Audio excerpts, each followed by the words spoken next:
আজ বানাবো চালের গুঁড়োর ঝামেলা ছাড়াই নরম তুলতুলে পাটিসাপটা পিঠা। এর জন্য প্রথমেই হাফ কাপ সুজি নিয়ে নেব। আমি এখানে 2 চামচ চিনি দিচ্ছি, আপনারা নিজেদের স্বাদ মতো কম বেশি চিনি দিতে পারেন।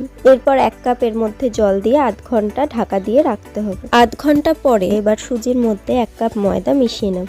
আরো কিছুটা জল এর মধ্যে অ্যাড করে দেব। গোলা রুটি ঠিক যতটা স্মুথ করতে হয় ব্যাটারটা, ঠিক সেরকম ভাবে ব্যাটারটা গুলিয়ে নেব।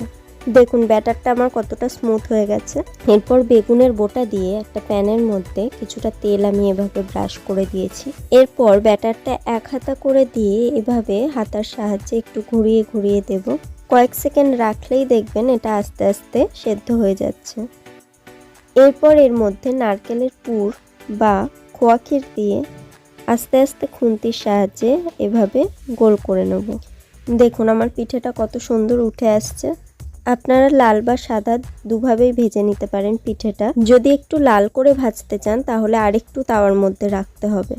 চালের গুঁড়ো ছাড়াই সুজি ময়দা দিয়ে কি সুন্দর আমার পিঠে তৈরি হয়ে গেল। এগুলো কিন্তু খুবই নরম হয় আর খেতেও খুব সুন্দর হয়। ভিডিওটা ভালো লাগলে লাইক সাবস্ক্রাইব করে পাশে থাকবেন।